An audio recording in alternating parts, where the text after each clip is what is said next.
ஆண்டவராகிய இயேசு நாமத்தினாலே மீண்டுமாக இந்த அதிகாலை உபவாச ஜெபவேளையிலே தேவ சமூகத்தை தேடி வந்திருக்கூடிய ஒவ்வொருவரையும் இயேசுவின் நாமத்தினாலே வாழ்த்துகிறேன். தேவன் தாமே இந்த காலை வேளையிலே நம்முடைய தியானங்களையும் நம்முடைய விண்ணப்பங்களையும் அங்கீகரிப்பாராக. சங்கீதம் புஸ்தகத்திலே 109வது சங்கீதத்திற்கு நம்முடைய கவனத்தை திருப்புவோம். சங்கீதம் 109. இந்த சங்கீதம் தாவீது எழுதின சங்கீதமாக நமக்கு புட்நோட்டில் கொடுக்கப்பட்டிருக்கிறது. இந்த சங்கீதத்தை நாம் 3 அல்லது 4 பிரிவுகளாக பிரித்து நாம்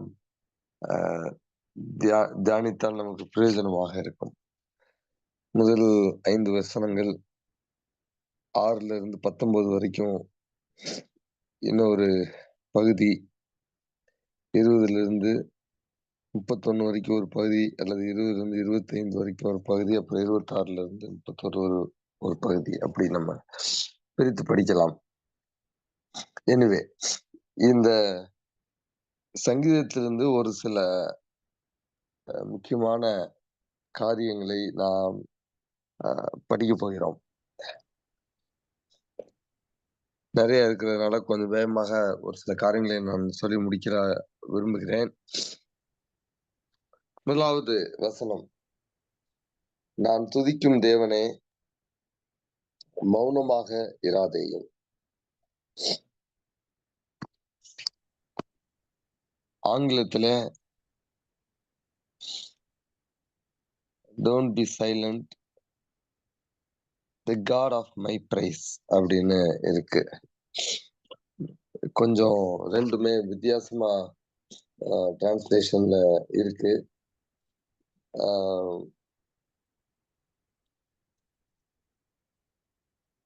பட் ரெண்டாவது போர்ஷன் ரெண்டுமே ஒண்ணுதான், மௌனமாயிராதேயும். அப்ப தாவீது ஆண்டவரிடத்தில் ஒரு காரியத்திற்காக ஜெபிக்க பல நாட்கள், பல மாதங்கள், மேபி ஈவன் வருடங்கள் கூட இருக்கலாம், அவர் ஜெபித்து கொண்டே இருக்கிறார். சவுலாக இருந்தால் வருடமாக இருக்கலாம், அல்லது வேற யாராக இருந்தால் மாதங்களாக இருக்கலாம். ஜெபித்து கொண்டே இருக்கிறார். ஆண்டவர் பதில் கொடுக்கவில்லை. அதனால இந்த வார்த்தையை கொடுக்கிறார், மௌனமாய் இராதேயும். அப்ப தாவீதை பொறுத்தளவுல ஆண்டவர் ஏதாவது அவருடைய பிரச்சனைக்கு பதில் கொடுக்க மாட்டாரா? In other words, David is expecting a word from God as he continually lifts his concern to God. அவருடைய பிரச்சனை ஆண்டவரிடத்துல தொடர்ந்து சொல்லிக்கொண்டே இருக்கும் பொழுது ஆண்டவர் ஏதாவது அவருக்கு ஒரு வார்த்தை கொடுக்க மாட்டாரா என்று காத்து கொண்டிருக்கிறார். எந்த ஒரு காரியத்திற்காக நாம் ஜெபிக்கும் பொழுதும், அதுவும் தொடர்ந்து பல மாதங்களாக அல்லது வருடங்களாக நாம் ஒரே காரியத்திற்காக ஜெபிக்கும் பொழுது காத்திருப்பது என்பதுதான் மிக கடினமான ஒரு காரியம். தாவீது அந்த மனநிலையில இருந்துதான் இந்த ஜெபத்தை ஜெபிக்கிறார். ஆனா அந்த ஃபர்ஸ்ட் ஃப்ரேஸ், நான் துதிக்கும் தேவனே அப்படிங்கறத காட்டில ஆங்கிலத்துல என் துதியின் தேவனே, ரெண்டுக்கும் கொஞ்சம் வித்தியாசம் இருக்கு. O God of my praise, my praise, என் துதியின் தேவனே. அதாவது ஆண்டவர் அவருடைய ஏதோ ஒரு விண்ணப்பத்திற்கு பின்னாடி நம்ம படிக்கிறோம் 6வதுல இருந்து 19வது வரைக்கும் அவர் எவ்வளவு ஃபீல் பண்றார் அப்படிங்கிறது. அவர் எவ்வளவோ ஒரு குறிப்பிட்ட காலம் ஜெபித்து கொண்டே இருக்கிறார், ஆண்டவர் பதில் கொடுக்காமலே இருக்கிறார். ஆனாலும் தாவீது எப்படி ஆரம்பிக்கிறார் அப்படின்னா, என் துதியின் தேவனே. ஆண்டவரை எப்பொழுதுமே அவர் பதில் கொடுக்கிறாரோ, பதில் கொடுக்கவில்லையோ, for David he continues to be God of his praise. என் துதியின் தேவனே. என்ன சூழ்நிலைக்கு ஆண்டவர் அவரை தள்ளினாலும், ஆண்டவரை துதிக்கக்கூடிய அந்த மனநிலையிலிருந்து தாவீதை பிரிக்கவே முடியாது. அது ரொம்ப கன்சிஸ்டன்டா இருப்பார். நீங்க எல்லா சங்கீதங்கள்லயும் பார்த்தீங்கன்னா, இப்ப ஈவன் இந்த சங்கீதத்துல கூட அவருக்கு இன்னும் பதில் வராவிட்டாலும் 30வது வசனத்தை நாம் படிக்கும் பொழுது, கர்த்தரை நான் என் வாயினால் மிகவும் துதித்து, அநேகர் நடுவிலே அவரை புகழுவேன். மிகவும் துதித்து, மிகவும் காலதாமதமானாலும், இதாங்க கேரக்டர் ஆஃப் டேவிட். எனக்கு ரொம்ப பிடிச்சது. Situation will never alter his mindset towards God. ஆண்டவரை கசந்து கொண்டு ஆண்டவரை துதிக்க முடியாத அளவிற்கு அவருக்கு எந்த சூழ்நிலையும் அவரை தள்ள முடியாது. ஆகவே இந்த முதல் வசனம் ரொம்ப ஒரு ஸ்ட்ரைக்கிங் வர்ஸ், முக்கியமான ஒரு வசனம். God of my praise, irrespective of whether you answer or not. ஒருவேளை நிறைய நாட்கள் நாம் ஜெபித்துக் கொண்டிருக்கலாம். நம்முடைய ஜெபத்திற்கு கிளாரிட்டி இல்லாம இருக்கலாம், பதில் வராம இருக்கலாம். That does not mean we should, அதாவது நம்ம அப்படிப்பட்ட சூழ்நிலை இருந்தாலும் நாம் தேவனை துதிக்க நாம் மறந்து விடக்கூடாது. துதிப்பதை நம்மளுடைய சூழ்நிலை தடுத்து விடக்கூடாது என்பதை தாவீதிலிருந்து நாம் தெரிந்து கொள்ள வேண்டும். அடுத்த வசனம் சொல்லுது, துன்மார்க்கனுடைய வாயும் கபட்டு வாயும் எனக்கு விரோதமாய் திறந்திருக்கிறது. கள்ள நாவினால் என்னோடு பேசுகிறார்கள். பகை உண்டாக்கும் வார்த்தைகளால் என்னை சூழ்ந்து கொண்டு முகாந்திரம் இல்லாமல் என்னோடு போர் செய்கிறார்கள். என் சிநேகத்துக்கு பதிலாக என்னை விரோதிக்கிறார்கள். சோ குரூப் ஆஃப் பீப்புளை பத்தி பேசுறார். ஒருத்தர் மாத்திரம் இல்ல, நிறைய பேர். நான் நல்லது செய்யறேன், ஆனா எனக்கு தீமை செய்யறாங்க. என் சிநேகத்துக்கு பதிலாக என்னை விரோதிக்கிறார்கள். நிறைய அப்படி தவறான வார்த்தைகள், பொய்யான வார்த்தைகள், வஞ்சனையான வார்த்தைகள், பகை உண்டாக்கும் வார்த்தைகள் நிறைய போட்டிருக்கிறார். காரணமே இல்லாம எனக்கு விரோதமா எழும்புறாங்க. இப்படிப்பட்ட ஒரு நிலையில என்னுடைய வாழ்க்கை போய்கொண்டிருக்கும் பொழுது 4ஆம் வசனத்தினுடைய அந்த முடிவு பகுதியை நாம் வாசிக்கும் பொழுது, நானோ ஜெபம் பண்ணி கொண்டிருக்கிறேன். ஆங்கிலத்துல பட் இப்படியெல்லாம் சூழ்நிலைகள் இருந்தாலும் நான் என்ன செய்யறேன்? ஜெபம் பண்ணி கொண்டிருக்கிறேன். நன்மைக்கு பதிலாக எனக்கு தீமை செய்கிறார்கள், என் சிநேகத்துக்கு பதிலாக என்னை பயக்கிறார்கள். திரும்ப 5ஆம் வசனத்துல. அப்ப அவருக்கு விரோதமாக மேபி அவரோடு நெருங்கி இருந்தவர்களோ அல்லது அவருக்கு விரோதமாக இருந்தவர்களோ, அவரிடத்தில் நன்மை பெற்றவர்களோ, டிஃப்ரெண்ட் குரூப்ஸ் ஆஃப் பீப்புள் அவருக்கு விரோதமாக இருந்தாலும், டேவிட் ரிசார்ட்ஸ் டு 2 திங்ஸ். தாவீது 2 காரியத்தை முக்கியப்படுத்துகிறார். முதலாவது, மனிதனோ சூழ்நிலையோ எனக்கு என்ன செய்தாலும் நான் அவரை துதிப்பதை nothing can stop David from praising God. துதிப்பதை தடுத்து நிறுத்த முடியாது அப்படிங்கிறது முதல் வசனத்துல படிக்கிறோம். 4வது வசனத்துல எவ்வளவுதான் சூழ்நிலைகள் எனக்கு விரோதமாக இருந்தாலும், மனிதர் எனக்கு விரோதமாக இருந்தாலும், nothing can stop my prayer life. So nothing can stop my praise life, nothing can stop my prayer life. என்னுடைய ஜெப வாழ்க்கையை என்னுடைய சூழ்நிலை தடுக்க முடியாது என்று சொல்லி தாவீது இங்கு சொல்லுகிறார். 6வதுல இருந்து 19 வசனம் வரைக்கும் நீங்க அப்புறம் வாசித்து பாருங்க. அதாவது இம்ப்ரகேஷன் அப்படிம்பாங்க ஆங்கிலத்துல. அதாவது முழுக்க முழுக்க தங்களுக்கு விரோதமாக எழும்பக்கூடியவர்களை சபிக்கக்கூடிய ஒரு காரியம். 6ல இருந்து 19 வசனம் வரைக்கும் பயங்கரமா என்ன சொல்றது, அன்லீஷிங் கர்சஸ், பயங்கரமா சாபங்களை ரிலீஸ் பண்ணக்கூடிய ஒரு வார்த்தையெல்லாம் பயங்கரமா இருக்கும்.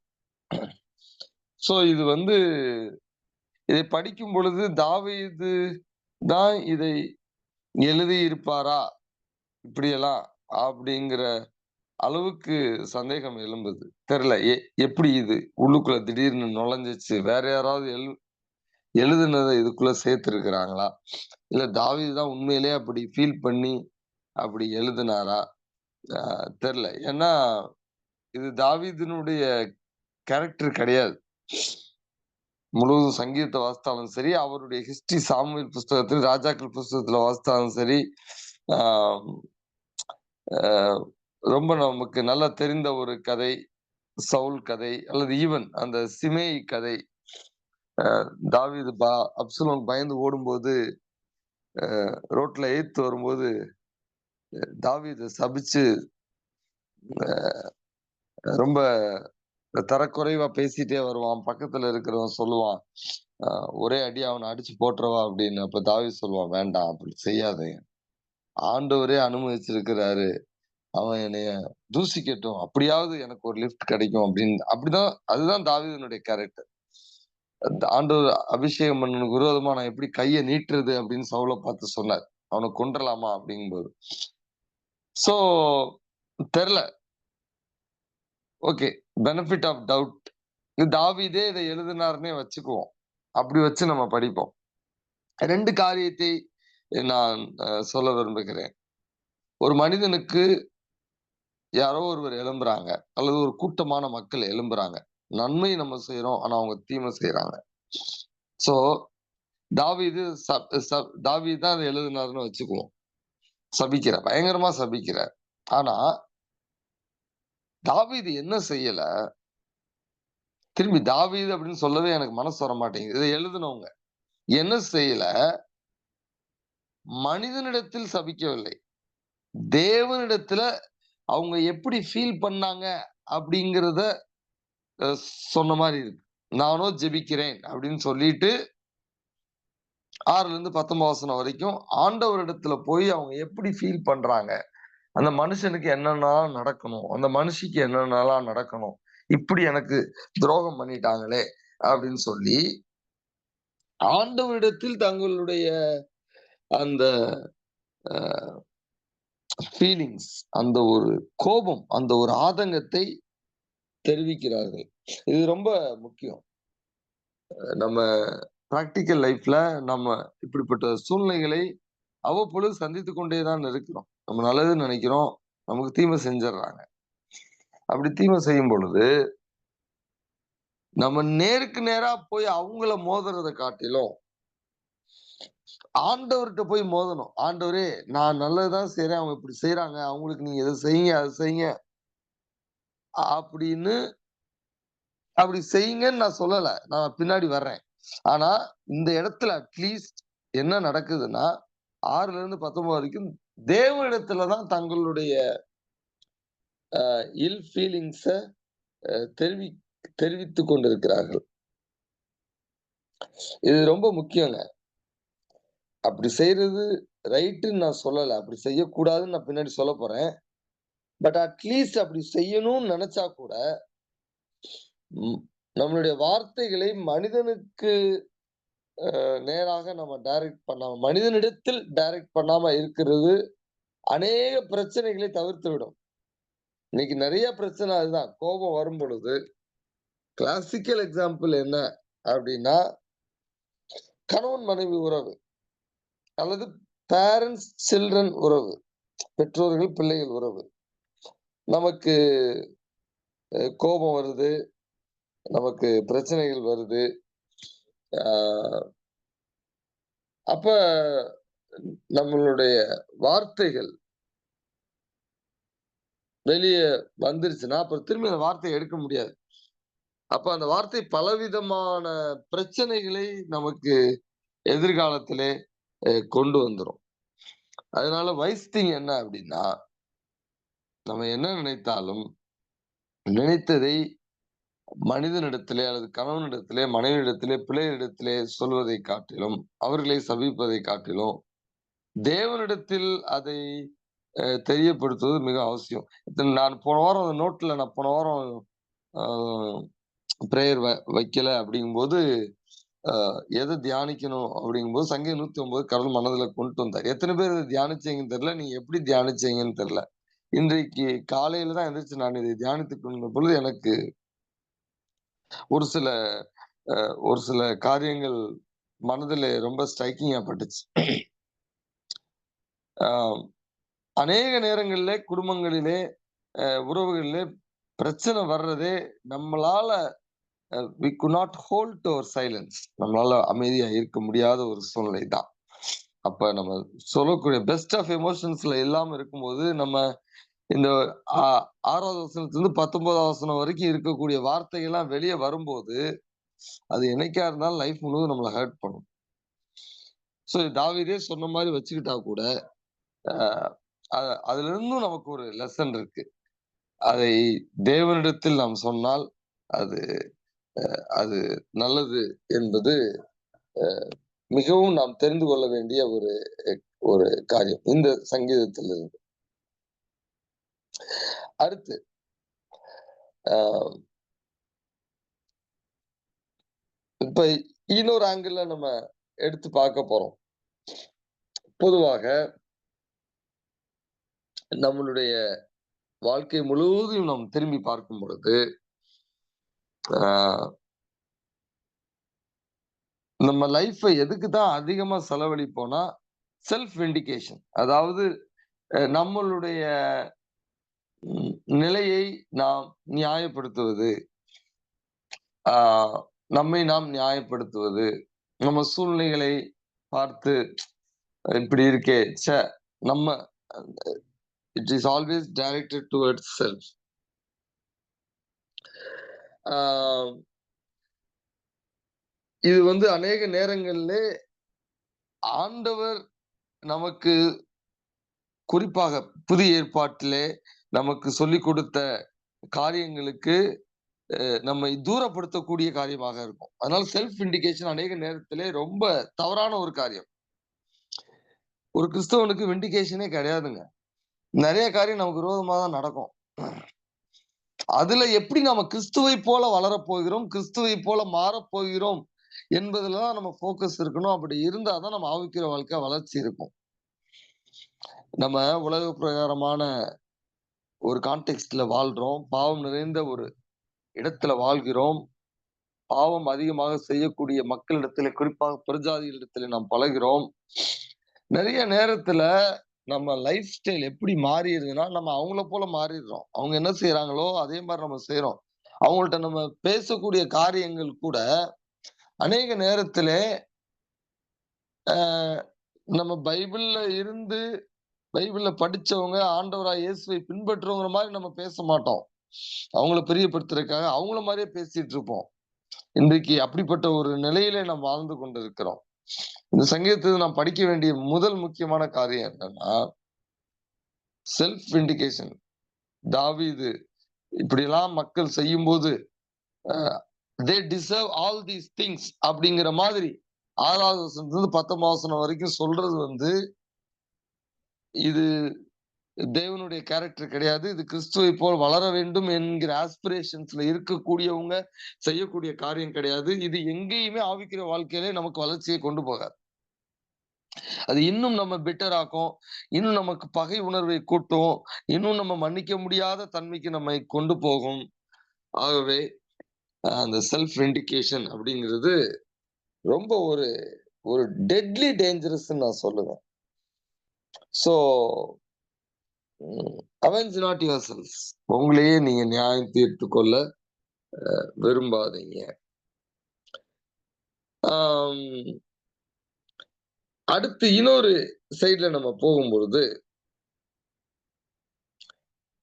நம்மள நம்மளே நியாயத்தீர்க்கிறது அப்படிங்கிறது, நியாயப்படுத்துகிறது அப்படிங்கிறது ஒண்ணு. இன்னொன்னு, அ இந்த காரியத்தை அட்லீஸ்ட் ஆ நம்ம மனிதர்களிடத்தில் நேரடியாக போய் மோதாம, தேவனிடத்துல போய் ஆண்டவரே என்ன விண்டிகேட் பண்ணுங்க அப்படின்னு சொல்லிட்டா, அது எவ்வளவோ பெட்டர். நான் இவ்வளவு கஷ்டப்படுறேன். நான் நன்மை தான் செய்றேன். ஆனா எனக்கு தீமை நடக்குது. ஆண்டவரே நீங்க பார்த்து எப்படியாவது இந்த காரியத்திலிருந்து எனக்கு ஒரு விடுதலைய குடுங்க. இந்த நபரிடத்திலிருந்து எனக்கு ஒரு விடுதலைய குடுங்க அப்படின்னு ஆண்டவர்ட்ட போய் நம்ம முறையிடுறது மச் பெட்டர். அதான் ரைட் திங். ஆ அப்படி நம்ம போகும்போது, ஆண்டவரிடத்துல போகும்போது, இந்த 6வதுலருந்து 19வது வசனம் வரைக்கும் சொன்ன அந்த காரியங்கள் கூட ஓகே. ஏன்னா நம்ம ஆண்டவரிடத்துல போறோம். ஆண்டவருக்கு நம்ம உள்ளத்தின் ஆழத்துல என்ன இருக்கு, அந்த நபரை குறித்து, அந்த சூழ்நிலை குறித்து என்பது அவருக்கு வெட்ட வெளிச்சமா தெரியும். அவர் அந்தரங்கத்தில் பார்க்கிற தேவன். அப்ப அவர்ட்ட போய் அட்லீஸ்ட் நம்ம ஹானஸ்ட்டா நம்ம என்ன நினைக்கிறோமோ அத சொன்னா, அத ஆண்டவர் விரும்பக்கூடிய தேவன். அப்படி ஒரு மனநிலையில தாவீது இதை அ சொல்லி இருந்திருக்கலாம். தாவீது இதை சொல்லியிருந்தால், நான் இன்னும் இது தாவீது தான் சொன்னாரா? அப்படிங்கிறது நான் இன்னைக்கு வாசிக்கும்போது எனக்கு ஷாக்கிங்கா இருக்கு. But okay. தாவீது சொல்லியிருந்தால், at least he is trying to be honest with God. அத நான் நிச்சயமா பாராட்டுகிறேன். ஏன்னா, அதான் ரைட் திங். ஆண்டவரிடத்துல போய், ஆண்டவரே நான் இதான் ஃபீல் பண்றேன். இதெல்லாம் நடக்கணும் அப்படின்னு. ஆனா, ரைட் திங்ன்னு ஒண்ணு இருக்கு. ராயல் திங்ன்னு ஒண்ணு இருக்கு. சரிங்களா? கிட்டத்தட்ட முடிக்க போறோம். டைம் இல்ல. நெறைய எக்ஸ்பிளைன் பண்ணதுக்கு. பட் அ நான் என்ன நினைக்கிறேன் அப்படிங்கிறத ஆண்டவரிடத்துல போய் சொல்றது ஒண்ணு. At least it is better than going and telling to the people concern. யார் பிரச்சனைக்காரங்களோ அவங்கள்ட்ட போய் நேரா போய் ஆ உன் பிள்ளை நாசமா போயிரும். நீ நாசமா போயிருவ அப்படின்னு சொல்றத காட்டிலும், அவங்க நாசமா போகணும் ஆண்டவரே! இதுதான் நான் நினைக்கிறேன் அப்படின்னு ஆண்டவர்ட்ட போய் சொன்னா, ஆண்டவர் நம்மள மாத்திருவாரு. டேய் நீ இப்படி சொல்லக்கூடாது. சமீபத்தில ஒரு ஒரு மேபி 2, 3 மாசம் இருக்கும்னு நெனைக்கிறேன். நான் ஒரு நாள் பிரேயர் பண்ணிட்டு இருந்தேன். அப்ப ஆண்டவர் என்னோடு தெளிவா பேசினார்.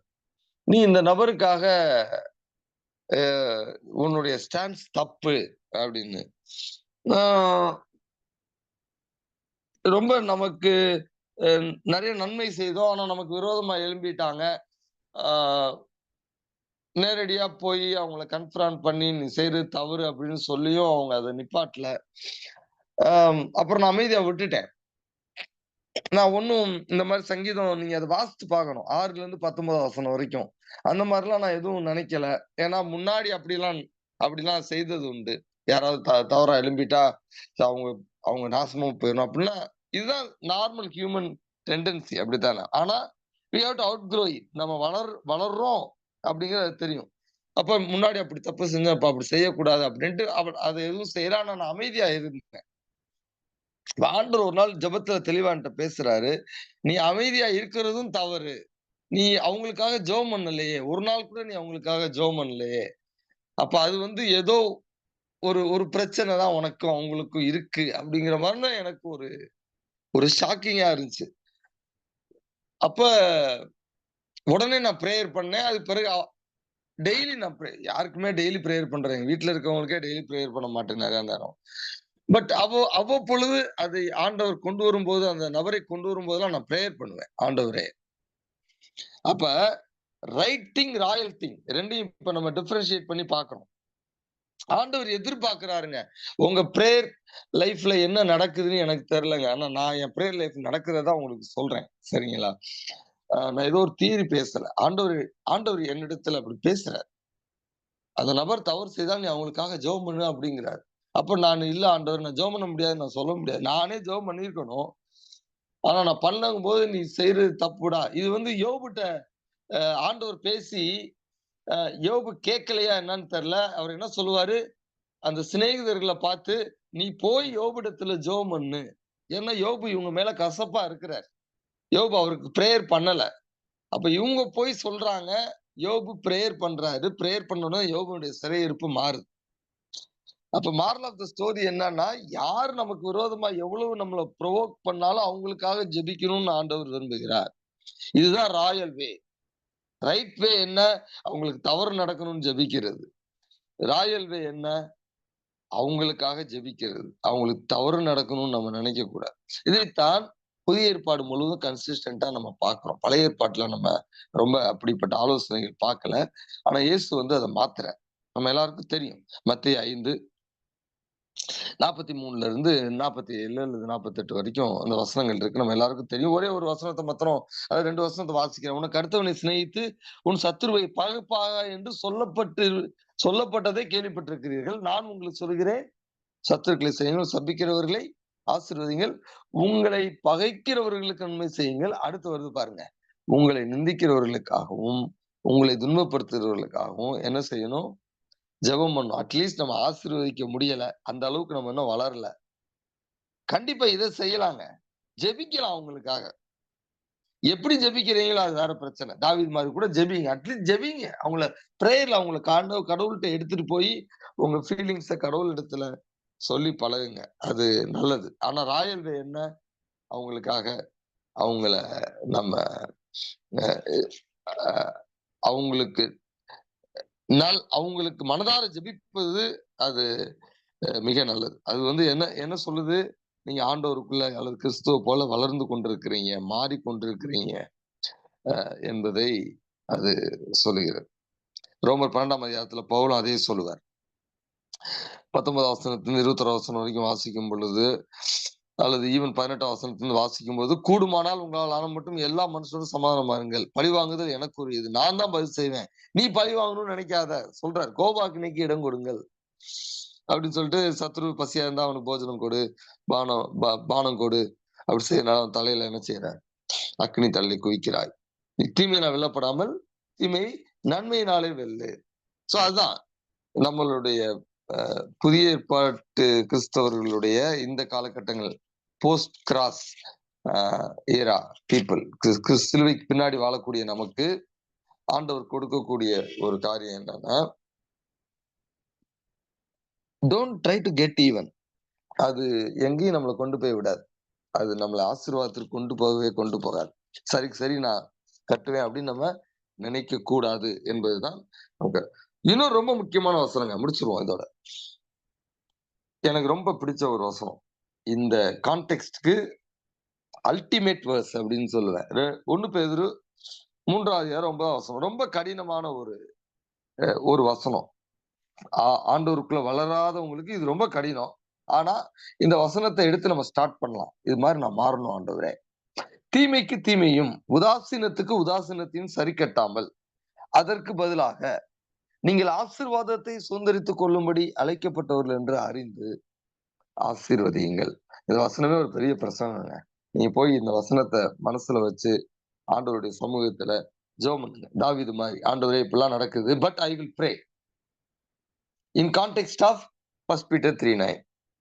1 பேதுரு 3:9 வைத்து, ஆண்டவரே நான் என்னை இப்படி மாத்துங்க. ஒரே ஒரு ஃப்ரேஸ் மாத்திரம் உங்களுக்கு நான் கோடிட்டுட்டு நம்ம ஜெபிக்க போறோம்.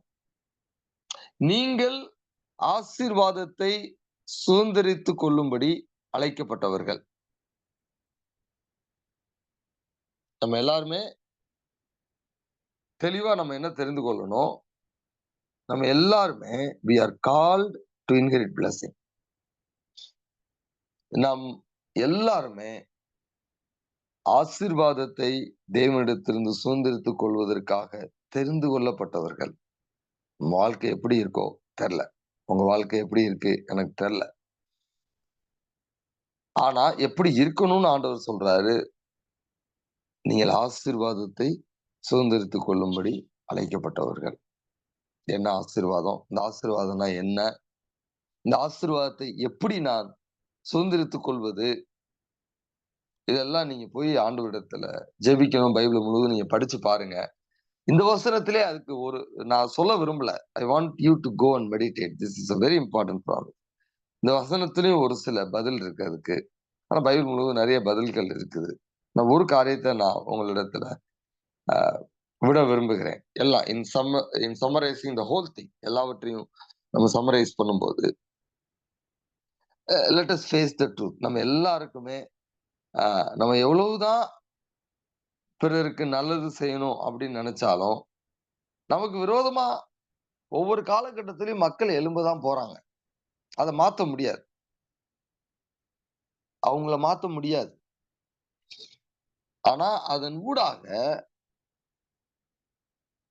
நான் எப்படி கிறிஸ்துவுக்குள்ளாக வளர்கிறேன், கிறிஸ்துவை போல மாறுகிறேன் என்பதைத்தான் நான் கருத்துல கொள்ள வேண்டும். Never try to vindicate your self, never try to get even. சரிங்களா? உங்களை நீங்க நியாயப்படுத்தணும் அப்படின்னு நினைக்காதீங்க. சரிக்கு சரி நான் நிப்பேன் அப்படின்னு நினைக்காதீங்க.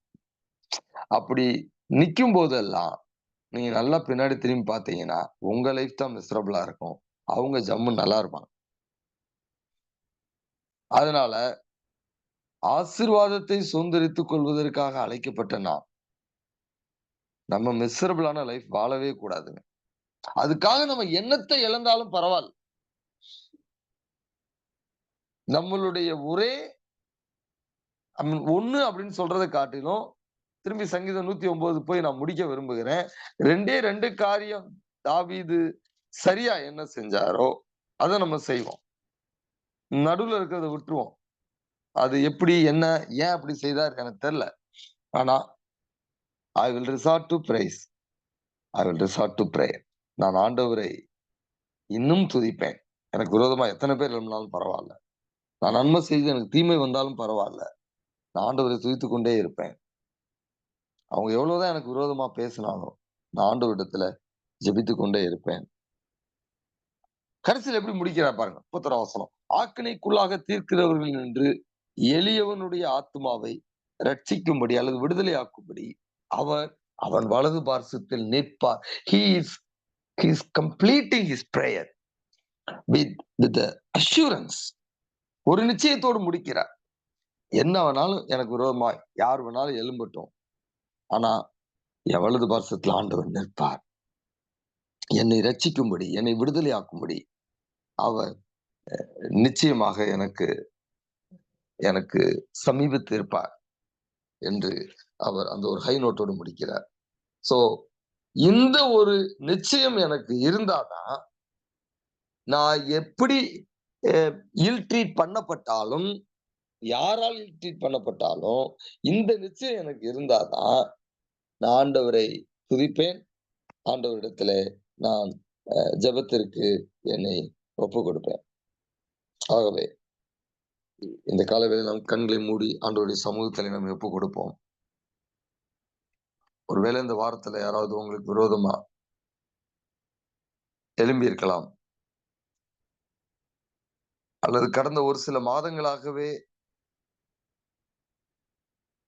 யாரோ ஒருவர் உங்களுக்கு விரோதமாக, நீங்க நன்மை செய்திருப்பீங்க, அவங்க தீமை செஞ்சுட்டு இருக்கலாம். உங்களை பத்தி தப்பா பேசலாம். நிறைய அந்த 2ல இருந்து 5ஆம் வசனம் வரைக்கும் படிக்கும் பொழுது வார்த்தைகள் வார்த்தைகள் என்று அடிக்கடி வரும்.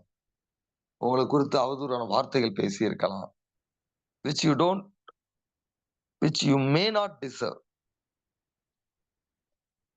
பட் let us face, அதுதான் வேர்ல்ட்.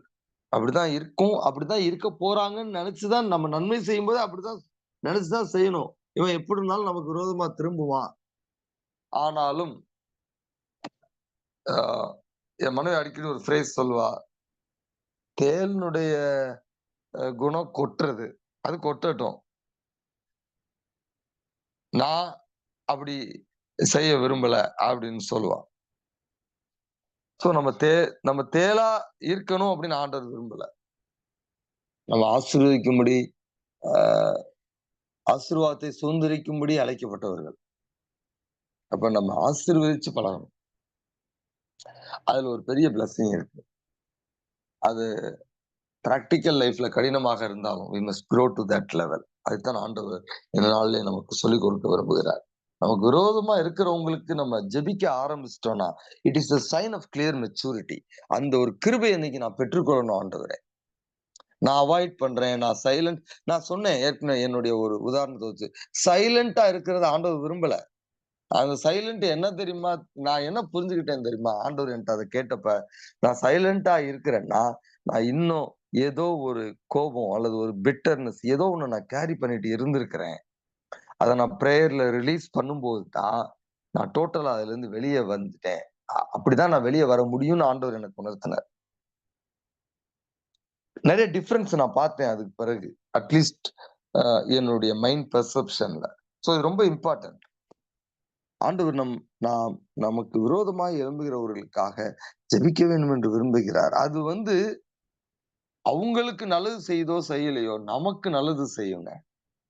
ஆண்டவரிடத்துல இந்த காலை வேளையில அந்த கிருபைய நம்ம கேட்போம். ஆண்டவரே, அந்த நபரை I cannot stand that person. அந்த நபர பார்த்தாவே எனக்கு இந்த பக்கம் திரும்பிட்டு போணும்னு தோணுது. அவ்ளோ எனக்கு துரோகம் பண்ணிட்டாங்க. ஆனா, இந்த நாள்ல நீங்க என்னோடு பேசுறீங்க. இத என்னால இதுவரைக்கும் செய்ய முடியல. ஆனா இனிமே செய்யணும்னு நீங்க தூண்டுறீங்க. செய்யக்கூடிய பலன் எனக்கு இல்ல. அந்த கிருபை எனக்கு தாங்க ஆண்டவரே. ஆண்டவரிடத்துல இந்த கால வேளையில கேளுங்க. மேபி தாவீது சொன்ன மாரி, அப்படி நீங்க செய்யும் பொழுது, ஆண்டவர் உங்களுடைய தாழ்மையை பார்த்து, உங்களுடைய உதாசீனத்தை பார்த்து, உங்கள் ஜெபத்தை கேட்டு, உங்களுக்கு ஒரு லிஃப்ட் குடுப்பார். ஆண்டவரிடத்துல ஜெபிப்போமா? இந்த கிருபையை கேட்போமா? அன்புள்ள ஆண்டவரே, இந்த காலை வேளையிலே சங்கீதம் 109 ஆண்டவரே, தாவீதினுடைய ஆதங்கங்களிலிருந்து நாங்கள் நல்ல பாடங்களை கற்றுக்கொண்டோம் ஆண்டவரே. அந்த சூழ்நிலையிலும் தாவீது உம்மை துதிப்பதற்கு கிருபையை பெற்றுக்கொண்டாரே, அந்த கிருபை இந்த காலை வேளையில உம்மிடத்துல கேட்கிறோம்ப்பா. அப்படிப்பட்ட ஒரு ஒரு தர்ம சங்கடமான சூழ்நிலையில இருந்தும், தாவீது ஜெபிப்பதற்கு உம்மிடத்தில் கிருபை பெற்றுக்கொண்டாரே, அந்த கிருபை இந்த காலை வேளையில நாங்கள் எங்களுக்கு கேட்கிறோம்ப்பா. எங்களுடைய பிராக்டிகல் லைஃப்ல நாங்க நெறைய இதுவரை ஆண்டவரே தவறு செய்திருக்கிறோம் என்பதை நீர் இந்த காலை வேளையில உணர்த்தினீர். We try to get even all the times, Lord. சரிக்கு சரி கட்ட வேண்டும் என்று நாங்கள் நினைத்த அந்த எல்லா தவறுகளுக்காக, பாவங்களுக்காக எங்களை நீர் மன்னித்தருளும் ஆண்டவரே. We repent, Lord. நாங்க மனம் திரும்புகிறோம்ப்பா. எங்களுக்கு நீர் வரக்கூடிய காலங்களிலே கிறிஸ்துவைப் போல வாழ்வதற்குரிய அந்த கிருபையை தாங்க. மன்னிக்கக்கூடிய தன்மைகளை தாங்க. எல்லாவற்றையும் உம்மிடத்திலே விண்ணப்பங்களோடு, ஸ்தோத்திரத்தோடு கூடிய வேண்டுதலினாலே நாங்கள் தெரியப்படுத்துவதற்கு எங்களுக்கு நீர் அந்த கிருபையை தர வேண்டும் என்று உம்மிடத்துல நாங்க ஜெபிக்கிறோம். எந்த சூழலும் தாவீதைப் போல நாங்கள் உம்மை துதிக்கக்கூடிய பிள்ளைகளாய், ஜெபிக்கக்கூடிய பிள்ளைகளாய் எங்களை நீர் மறுரூபப்படுத்தும் என்று உம்மிடத்துல நாங்க ஜெபிக்கிறோம். அன்புள்ள தேவனே, இந்த கால வேளையிலே தங்களுடைய மனபாரத்தோடு, தங்களுடைய நெடுநாட்கள் ஆண்டவர் மௌனமாய் இருக்கிறாரே, என்னுடைய விண்ணப்பங்களுக்கு பதில் வரவில்லையே என்று சொல்லி, தாவீதைப் போல மௌனமாய் இராதேயும் என்று சொல்லி, ஜெபிக்கக்கூடிய பிள்ளைகளுக்காக உம்மிடத்துல வருகிறேன். தகப்பனே, இந்த காரியத்தை அடிப்படையாக வைத்து அவர்களுடைய ஜெப வாழ்க்கையை அவர்கள் மாற்றிக்கொள்ளும் பொழுது, தேவனே, நீங்க மௌனமாய் இராதேயும். அவர்களுக்காக நீங்க எழும்புங்க. அவர்களுக்காக நீங்கள் பதில் செய்யுங்க, பதில் கொடுங்க என்று உன் பிள்ளைகளை ஆசீர்வதித்து ஜெபிக்கிறேன். ஆண்டவரே, இன்னும் தனிப்பட்ட என்னென்ன தேவைகளுக்காக இந்த கால வேளையை நோக்கி ஜெபிக்கிறார்களோ, பொருளாதார தேவையோடு இருக்கக்கூடிய பிள்ளைகளுக்கு ஆண்டவரே, நீர் பொருளாதாரத்திலே ஒரு மாற்றத்தை கொண்டு வாங்க. ஆசீர்வாதங்களை கொடுங்க. ஆசீர்வாதமான கதவுகளை திறக்க வேண்டும் என்று நான் அவர்களை ஆசீர்வதித்து ஜெபிக்கிறேன். சரீர பலவீனத்தோடு இருக்கக்கூடிய பிள்ளைகள் இந்த கால வேளையை நோக்கி ஜெபிப்பார்கள் என்றால், ஆண்டவரே, நெடுநாட்களா நான் ஜெபிக்கிறேனே, ஆண்டவரே, நீங்க மௌனமா இருக்கிறீங்களே என்று சரீர பலவீனத்தோடு உம்மை நோக்கி கூப்பிடக்கூடிய பிள்ளைகளுக்காக நான் ஜெபிக்கிறேன். உங்களுடைய தெய்வீக சுகமளிக்கும் வல்லமை அவர்கள் மேல் இறங்கட்டும் என்று ஜெபிக்கிறேன். ஆணி பாய்ந்த கரத்தை நீட்டுங்க, தொடுங்க, அற்புதத்தை செய்யுங்க, சுகப்படுத்துங்க என்று நான் ஜெபிக்கிறேன். இன்னும் ஆண்டவரே, வேறு என்னென்ன தேவைகளோடு பிள்ளைகள் உம்மை நோக்கி இந்த கால வேளையிலே தங்களுடைய பிள்ளைகளுக்காக ஜெபிக்கக்கூடிய ஆண்டவரே, பெற்றோர்கள் இருக்கலாம். அந்த பிள்ளைகள் பரீட்சை எழுதக்கூடிய பிள்ளைகளுக்காக ஜெபிக்கக்கூடிய பெற்றோர்கள் இருக்கலாம். அல்லது பள்ளியில் இருக்கக்கூடிய பிள்ளைகளுக்காக ஆண்டவரே, யார் யாருக்காக ஜெபிக்கிறார்களோ எல்லாரையும் கர்த்தர் ஆசீர்வதிங்க. தேர்வு எழுதுவதற்கு தேவையான ஆரோக்கியத்தையும், ஞானத்தையும் பிள்ளைகளுக்கு தர வேண்டும் என்று நாங்கள் ஜெபிக்கிறோம். உறவுகளிலே பிரச்சனைகளோடு இருக்கக்கூடிய பிள்ளைகளும் நோக்கி ஜெபிப்பார்கள் என்றால் ஆண்டவரே, அப்படிப்பட்ட பிள்ளைகளை கர்த்தர் ஆசீர்வதிக்க வேண்டும் என்று ஜெபிக்கிறேன். அவருடைய உறவுகளிலே தொடர்ந்து ஆண்டவரே ஒரு நல்ல ஒரு அன்பு விளங்கட்டும். பதில் செய்வேன் என்கிற சூழ்நிலைகள் மாறி மன்னித்து ஏற்றுக்கொண்டு பழைய நிலைக்கு திரும்புவதற்கான சூழ்நிலைகளை தேவனே நீங்க ஏற்படுத்த வேண்டும் என்றும் இடத்துல நாங்க ஜெபிக்கிறோம். ஆண்டவர் எஞ்சியுள்ள வாழ்நாள் முழுவதும் ஆண்டவரே, நாங்கள் இந்த சங்கீதத்திலிருந்து கற்றுக்கொண்ட பாடங்களின் மூலமாக எங்கள் வாழ்க்கை வாழ்வதற்கு உங்களுடைய கிருபையை நீர் கொடுத்ததற்காக உமக்கு நான் நன்றி செலுத்துகிறோம். இந்த ஜெபத்தில் நான் கேட்டதற்காக ஸ்தோத்தரிக்கிறோம். இயேசுவின் நாமத்தில் பிள்ளைகளை நான் ஆசீர்வதித்து ஜெபிக்கிறேன். உம்முடைய கிருபை, உம்முடைய சமாதான பிள்ளைகளை தொடரட்டும். இயேசுவின் நாமத்தில் கேட்கிறோம் பிதாவே. ஆமென். தேவன் ஒரு ஆசீர்வதிப்பாராக. சமாதானத்தோடு கடந்து செல்வோம். ஜெப விண்ணப்பத்தை வைக்க வேண்டும் என்று விரும்புகிறவர்கள் ஜெப விண்ணப்பத்தை நீங்கள் வைக்கும்படி உங்களை கேட்டுக்கொள்கிறேன்.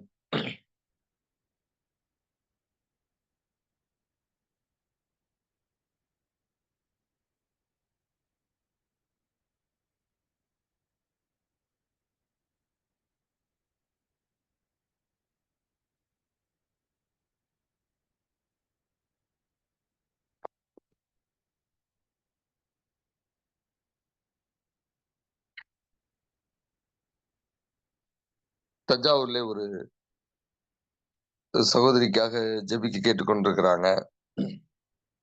அவங்க ஆண்டவராகிய ஒரு இந்து குடும்பத்திலிருந்து வந்தவங்க ஆண்டவரை ரீசெண்டா ஒரு வருஷமா ஏற்றுக்கொண்டு ஆலயத்துக்கு வந்து கொண்டிருக்கிறாங்க. அவங்க குடும்பத்துல தொடர்ந்து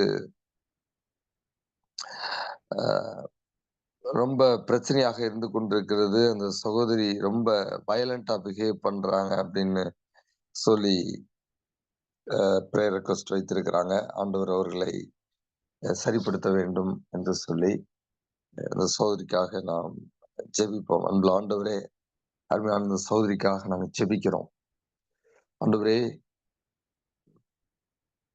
புறஜாதியாய் இருந்த மகள், கல்லை மண்ணையும் கொண்டிருந்த மகள் ஒரு மாற்றம் ஏற்படாதா என்று சொல்லி எதிர்பார்த்து குடும்பமாக இயேசுவை தெய்வமாக ஏற்றுக்கொண்டு உம்மிடத்தில் வந்திருக்கிறார்கள் அப்பா. ஆனாலும் அந்த சூழ்நிலை மாற முடியவில்லை, என்னால் முடியவில்லை என்று அவர்கள் ஏக்கத்தோடு கண்ணீரோடு இருக்கிறாங்க அப்பா. சத்துருனுடைய கிரியையாக இருக்கலாம் என்று சொல்லி எண்ணி அடியனிடத்தில் இந்த விண்ணப்பத்தை வைத்திருக்கிறாங்க.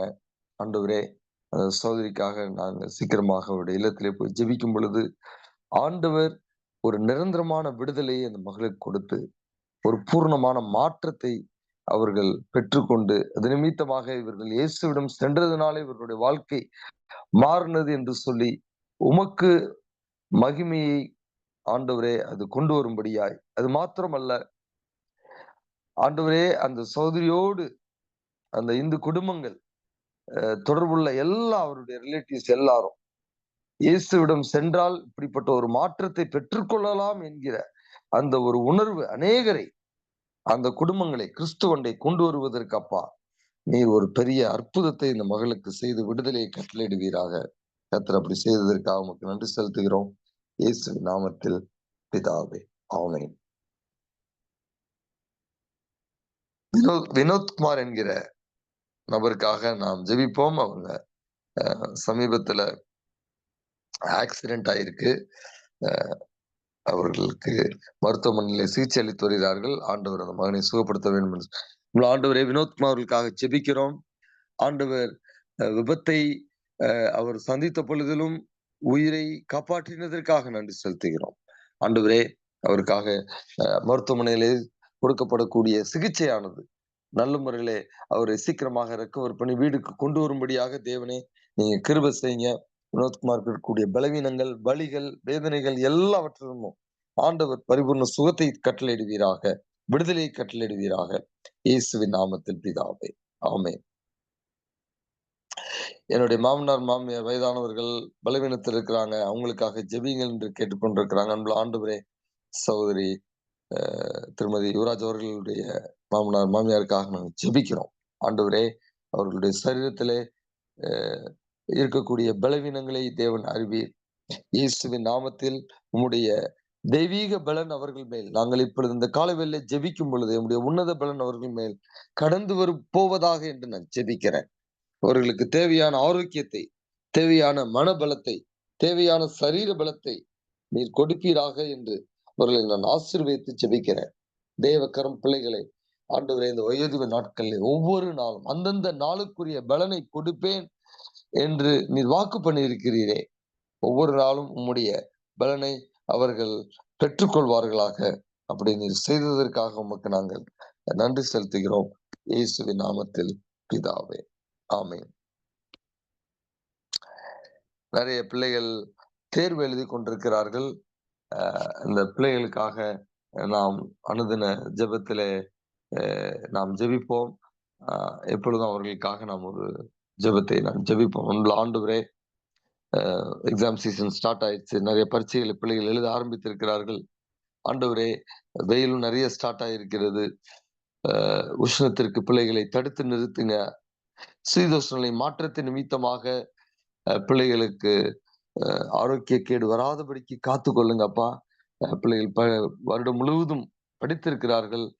ஆண்டவரே, இந்த எக்ஸாம்ஸை எழுதும் பொழுது சரீர பலவீனம் வந்து விடாதபடிக்கு பிள்ளைகளை நீ உம்முடைய ஆரோக்கியத்தை கொடுத்து நடத்துங்க என்று நாங்கள் ஜெபிக்கிறோம். ஆண்டவரே, பிள்ளைகளுடைய எதிர்காலத்தை நிர்ணயிக்கக்கூடிய பரீட்சைகளை எழுதக்கூடிய 10th மற்றும் 12th பிள்ளைகளுக்காக நாங்கள் விசேஷமாய் ஜெபிக்கிறோம். ஆண்டவரே, நல்ல மதிப்பெண்களை பிள்ளைகளுக்கு கொடுங்கப்பா. அவங்களுக்கு டைரக்ஷனை கொடுங்கப்பா. எதிர்காலத்திலே எங்கு போய் படிக்க வேண்டும், என்ன படிப்பை படிக்க வேண்டும், எந்த இடத்திலே சேர்ந்து படிக்க வேண்டும், எல்லாவற்றையும் ஆண்டவரே உம்மிடத்திலே கேட்டு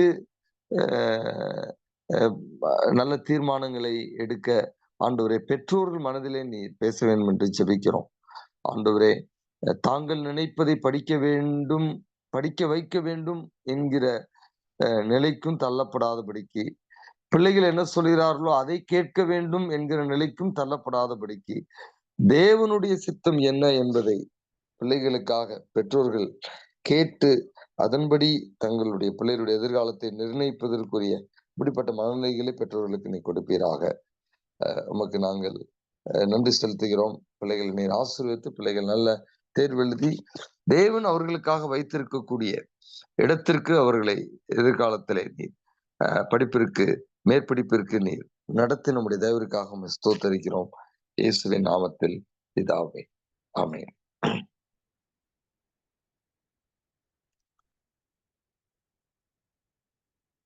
தகப்பனே, இந்த காலைவேளையிலே நம்முடைய சமூகத்திலே நாங்கள் மீண்டுமாக ஜெபிக்கிறோம். கர்த்தர் தாமே எங்களுடைய ஒரு சில விண்ணப்பங்களை நீர் கேட்டு முக்தமானபடி நீர் பதில் கொடுப்பீர் என்று நாங்கள் நம்பி ஸ்தோத்தரிக்கிறோம். என்னோடு இணைந்து ஜெபித்த எல்லா பிள்ளைகளையும் உடைய கருத்துல கொடுக்கிறேன். உங்களுடைய குடும்பத்தையும் உடைய கருத்துல கொடுக்கிறேன். ஆண்டவர் ஒவ்வொருவரையும் நீர் ஆசீர்வதிங்கப்பா.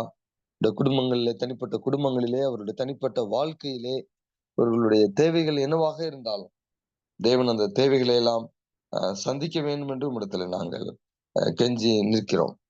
அன்புள்ள தேவனே, இவர்கள் தங்களுடைய நேரத்தை கொடுத்து பிறருக்காக ஜெபிக்கக்கூடிய இந்த காரியத்திற்கு ஆண்டவர் அவர்களுக்கு தக்க பலனை கொடுப்பீராக என்று உம்மிடத்துல நாங்கள் ஜெபிக்கிறோம். அன்புள்ள தேவனே, குறிப்பாக அவர்களுடைய குடும்பத்திலே உம்முடைய சமாதானம் இருக்கட்டும் என்று நான் ஜெபிக்கிறேன். உறவுகளிலே உம்முடைய சமாதானம் இருக்கட்டும் என்று நான் ஜெபிக்கிறேன். அன்புள்ள தேவனே, குழந்தை பாக்கியத்திற்காக காத்து கொண்டிருக்கக்கூடிய பிள்ளைகள் உண்டு. அவர்களுக்காக ஜெபிக்கிறேன். ஆண்டவர் அவர்களுக்கு ஏற்ற வேளையிலே குழந்தை பாக்கியத்தை கொடுக்க வேண்டும் என்று நான் இடத்துல ஜெபிக்கிறேன். ஆண்டவரே, பிள்ளைகளுடைய வாழ்க்கையிலே மாற்றங்கள் வேண்டும் என்று ஆவிக்குரிய ரீதியிலே பிள்ளைகள் தூரம் இருக்கிறார்களே என்கிற பாரத்தோடு இருக்கக்கூடிய பிள்ளைகள் உண்டு. இப்படிப்பட்ட பிள்ளைகளுக்கு ஆண்டவரே அவருடைய பிள்ளைகளை நீ உம்மண்டை இழுத்துக் கொள்வீராக. இந்த பிள்ளைகளுடைய ஆவிக்குரிய நிலையை ஆண்டவர் உயர்த்த வேண்டும் என்று சொல்லி இடத்துல நான் அவர்களுக்காக ஜெபிக்கிறேன். அன்புள்ள தேவனே, இன்னும் வேறு என்னென்ன தேவைகளோடு பிள்ளைகள் இருந்து உம்மிடத்துல ஜெபிக்கிறார்களோ அந்த விண்ணப்பங்கள் அனைத்தையும் நீ கேட்டு அவர்களுக்கு பதில் கொடுப்பீராக. உமக்கு நன்றி செலுத்துகிறவங்க ஜெபத்தை எல்லாம் கேட்டதற்காய் இயேசுவின் நாமத்தில் இவர்களை ஆசீர்வதித்து உடைய சமாதானம், உடைய ஆரோக்கியம், உடைய சந்தோஷம், உடைய மன அமைதி, உடைய ஐஸ்வர்யம், உடைய ஞானம் பிள்ளைகளை நிரப்பட்டும். அடுத்த வாரம் இதே பிளாட்ஃபார்ம்ல வந்து நாங்கள் மீண்டுமாக இணைகிற வரைக்கும் தேவனுடைய வல்லமையுள்ள கரம் எங்களை தாங்கி நடத்துவதாக இயேசுவின் நாமத்தில் பிதாவே. ஆமென். தேவன் ஒரு ஆசீர்வதிப்பாராக. சமாதானத்தோடு கடந்து செல்வோம். ஆமென்.